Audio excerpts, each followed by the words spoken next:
I want to talk about three aspects of this AI Beatles phenomenon. There's three different stories here.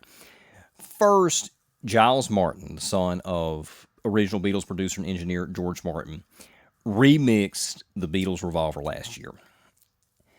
And Revolver was recorded in the early days of stereo, and there were some odd mixing choices, odd by today's standards anyway. Like you had all the instruments on the left side, vocals on the right, and stuff like that. And it's very similar to Creedence Clearwater Revival's Susie Q, which is a song I've talked about before on the channel. The record was also recorded live, at least the basic tracks were recorded live with all the guys standing in a circle in proximity to each other. So you had a lot of bleed through on the individual microphones, and that makes it difficult to mix the tracks as you would want them to be mixed, because you would want isolated instruments, isolated vocals, so you could adjust the volumes individually, and you can't really do that. So because of the way it was recorded, it has been impossible to remix it for a little more modern style, a modern audience here. So enter Peter Jackson, the phenomenal director, did the Lord of the Rings trilogy.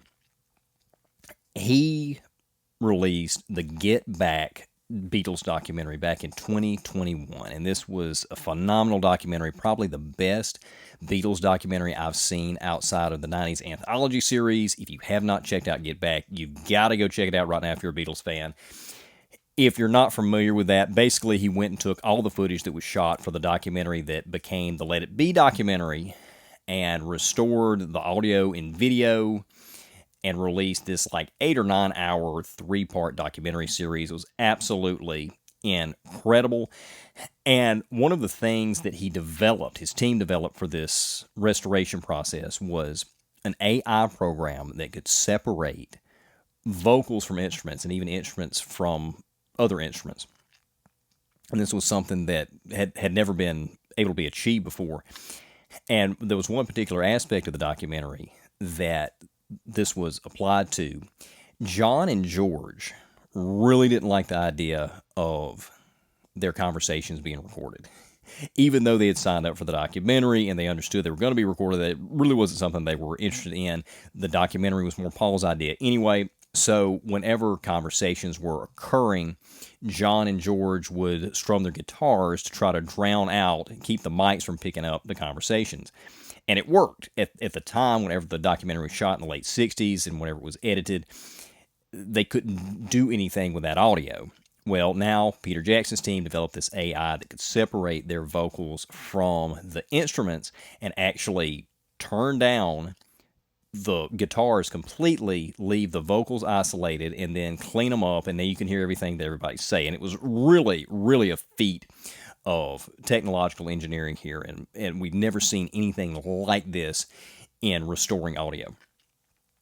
So Giles Martin took this AI, and I wish I could get a hold of this AI. I mean, it sounds phenomenal. But Giles Martin took this AI, and he applied it to the Revolver tracks.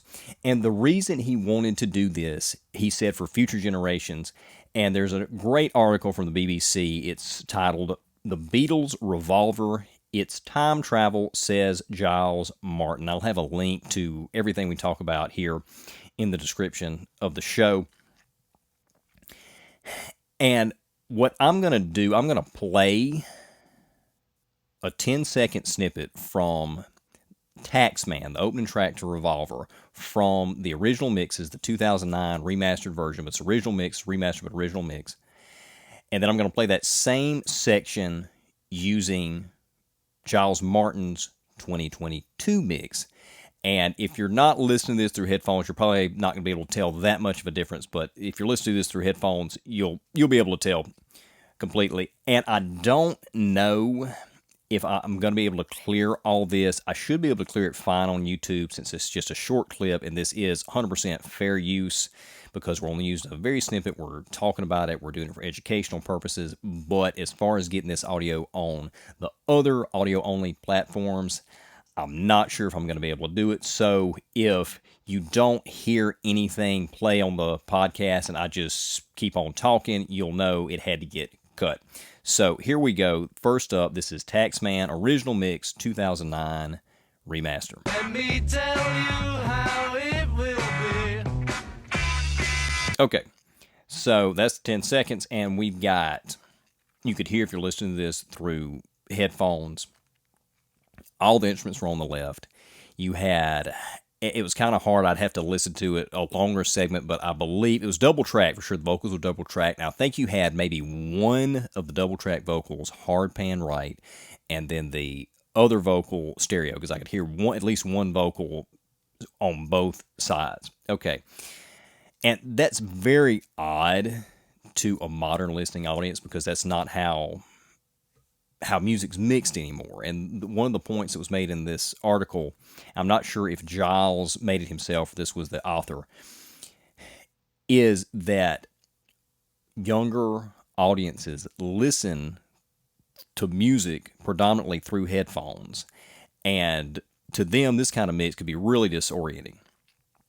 And that's why Giles Martin's wanting to remix it to kind of preserve the music for the current generation and future generations who won't get and will be turned off by this odd hard pan left, hard pan right stereo mix. All right, so let's listen to what Giles Martin did with the remix. It's the same segment of the song. Let me tell you how it will be.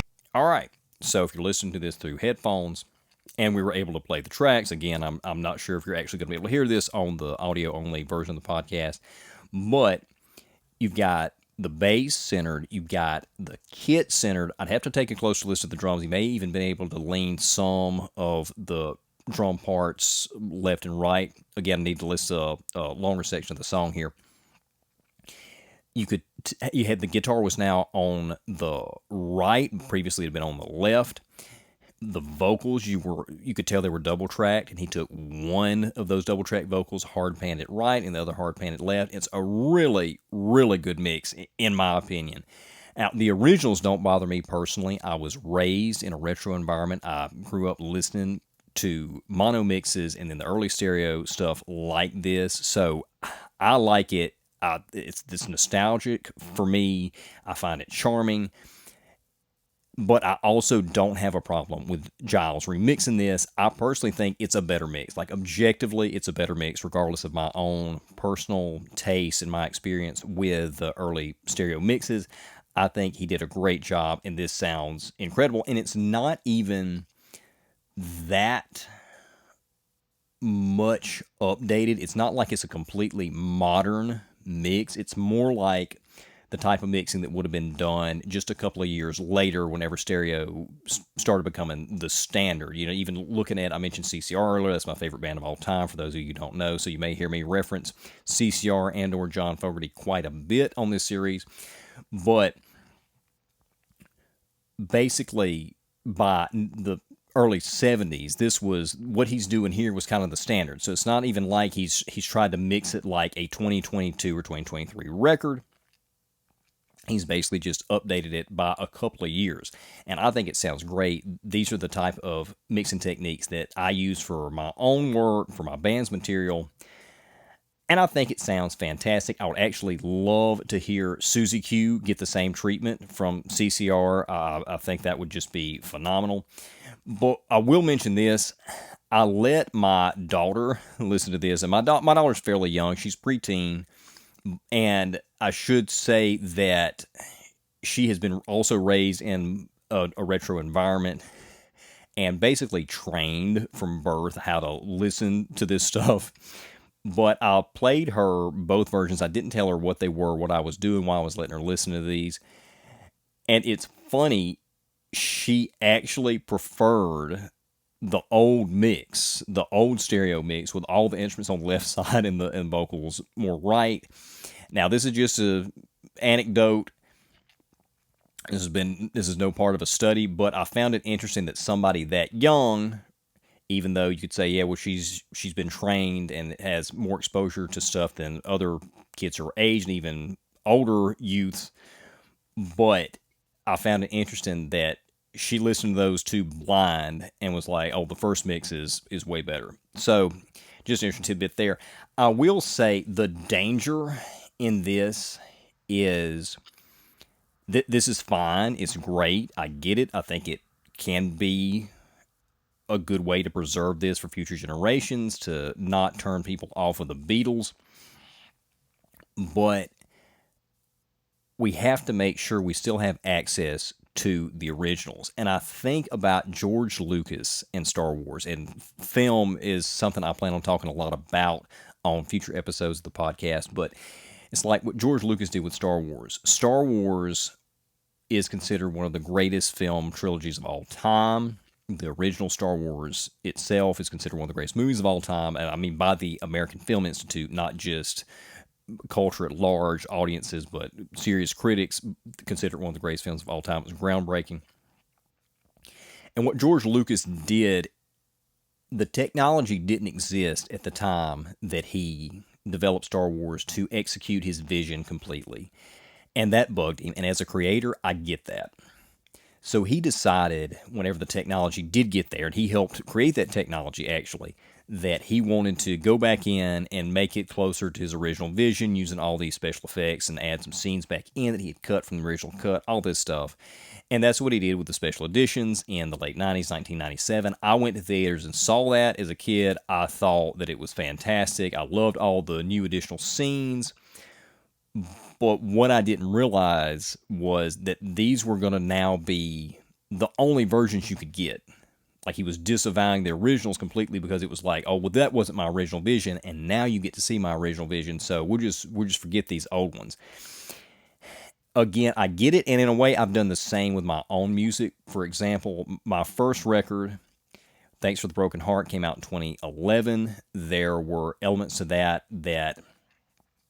I didn't care for. I wish I hadn't done. There was stuff that we did on that record that I didn't want to do in the first place, but decided to do it. And for the 10th anniversary, I remade that record, called Decca, because Decca means 10. And I basically made it exactly how I had wanted it to sound 10 years earlier, with a couple of additional things that I thought of later that I thought would make good additions to the record. And I'm much happier with the original versions. My old versions have been pulled for years. There were multiple reasons in doing that. So I basically am doing the same thing that George Lucas did that I'm saying was a bad thing. But the difference is, outside of Southwest Mississippi, there were very few people that even knew that first record. Whereas Star Wars is one of the greatest films of all time, has been seen by countless, I don't know how many people, since it came out in 1977. So for cultural significance alone, and for the sheer volume of people who love the original versions, and also for historical reference, the originals have to be preserved. So that's the only danger I see in doing something like Giles Martin did. And right now, it doesn't seem to be an issue. There seems to be no push with trying to get rid of the originals. I don't think Giles Martin wants to do that at all, but I can see the dangers in the originals disappearing when these new mixes supplanting them. And I think that is a danger that could potentially erase part of music history, a great part of music history. If you enjoyed that clip, be sure to check out the full episode on the Words Like That YouTube channel or wherever you get your podcasts. Can't have no words like that. Words